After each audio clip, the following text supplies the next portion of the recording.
Mais où trouver des ressources? Comment trouver des ressources? Après un échec professionnel, un divorce, une maladie, très rapidement la question de trouver des ressources pour s'en sortir va se poser. Pourtant, la plupart des ressources sont des ressources rares, que ce soit l'argent, que ce soit l'expertise, un accompagnement, ça n'est pas si facile à trouver et ça peut être un obstacle pour s'en sortir. Et s'il existait des ressources proches un peu partout autour de vous et qui ne coûtent rien.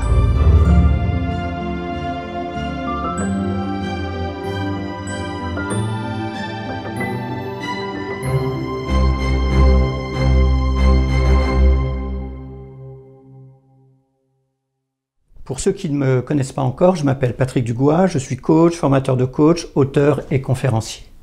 Résilient depuis très longtemps maintenant, je consacre une part de ma vie à développer la connaissance de la résilience et à augmenter le nombre de personnes qui peuvent être aidées grâce à la résilience. Lorsque j'étais enfant, je vivais dans un village champenois. J'étais issu d'une famille nombreuse, très pauvre. Nous vivions à 10 dans 2 pièces, dans un corps de ferme qui avait été réquisitionné par une assistante sociale.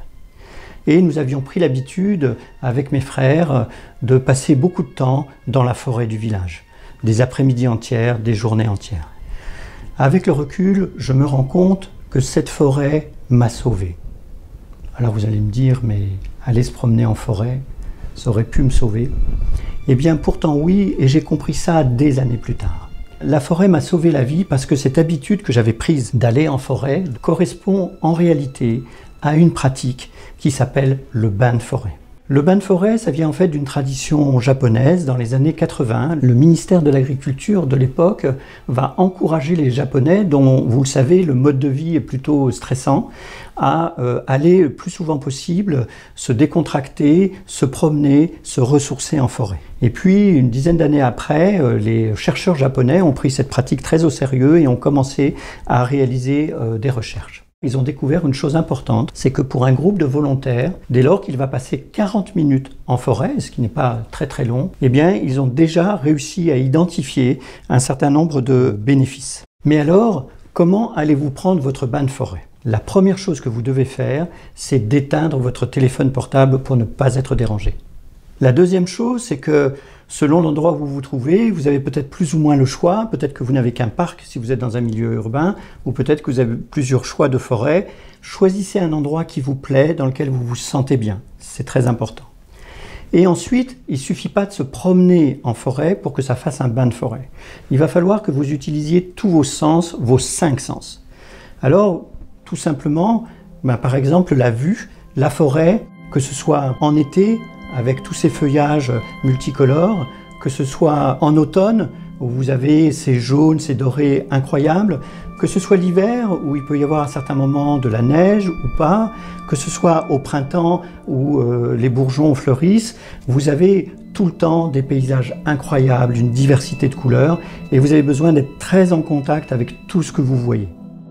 De la même manière, vous allez avoir besoin d'être très attentif à tout ce que vous entendez. Le bruit de vos pas sur le sol, le chant des oiseaux, le vent dans les branches, tout ce que vous pouvez entendre et d'être très présent à ça. Et puis, vous allez avoir besoin aussi d'utiliser ce qu'on appelle le sens kinesthésique, le toucher.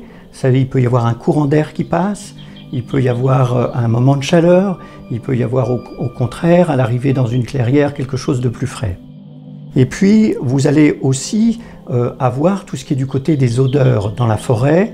Par exemple, une forêt après la pluie, vous avez cette expérience avec des odeurs incroyables qui remontent, mais vous avez aussi la forêt au printemps, avec l'odeur des fleurs qui embaument sur le chemin. Et puis, vous allez aussi avoir le goût. Alors bien sûr, je ne vous invite pas à goûter les arbres ou à goûter les plantes, mais je vous invite simplement à avoir la sensation dans votre bouche de l'air qui passe. Il y a un goût de la forêt en réalité et vous allez le repérer. Et c'est parce que vous êtes en contact avec ces 5 sens que vous prenez le bain de forêt. Donc je vous invite à être très attentif à ça. Dès lors que vous faites ça, la question va se poser immédiatement et ça va être ma partie suivante des bienfaits du bain de forêt. Alors les bienfaits, je les ai dit, pour démarrer, bien sûr, c'est la baisse du stress et du rythme cardiaque. Mais c'est aussi, par exemple, une forte amélioration de votre système immunitaire. Ça va vous mettre en contact avec un certain nombre de bactéries et un certain nombre de produits qui sont générés notamment par les arbres et qui permettent de se défendre des bactéries. Vous le comprendrez, ce mécanisme est intéressant, par exemple au moment où on parle de crise sanitaire, de savoir que chaque jour je peux améliorer mon système immunitaire. Et puis on s'est aperçu aussi que lorsqu'on fait un bain de forêt, eh bien, la concentration de cortisol dans le sang a tendance à baisser. Et de la même manière, le taux de glucose dans le sang va baisser, et c'est notamment très intéressant pour les personnes qui ont du diabète. Il y a deux autres grands bénéfices à pratiquer le bain de forêt. D'abord, dès lors que vous vivez une vie très active, que vous êtes sous pression au travail ou même dans votre famille, peut se développer une certaine agressivité. Et vous le voyez par exemple dans la circulation au feu rouge, l'agressivité est parfois très forte. Le bain de forêt va faire baisser globalement l'agressivité des personnes qui le pratiquent. Et puis, dernier bénéfice très important dans notre monde, avec notamment une augmentation du nombre de personnes touchées par la dépression, qui est aujourd'hui une véritable épidémie, eh bien, on sait maintenant par les études en sylvothérapie que le bain de forêt apporte de réels bénéfices pour lutter contre la dépression. Donc vous voyez, les bienfaits sont nombreux. Je n'ai pas traité de tous les bienfaits, il y en a encore d'autres, mais en tout cas, dès lors que vous pratiquez ce bain de forêt, à peu près 40 minutes, vous avez des bienfaits. Si vous voulez aller plus loin, si vous voulez optimiser ces effets, vous pouvez ajouter une seconde pratique qui est également pratiquée beaucoup au Japon et qui s'appelle le tree hugging, c'est-à-dire faire des hugs aux arbres. Alors le tree hugging, l'idée du tree hugging, c'est de pouvoir utiliser l'énergie vivante qu'est un arbre, son énergie physique, pour vous ressourcer. Comment est-ce qu'on pratique ça? Eh bien d'abord, au cours de votre promenade, vous allez essayer de repérer un arbre qui vous plaît, qui vous parle. Il faut que ce soit un arbre suffisamment gros pour que vous puissiez l'enlacer.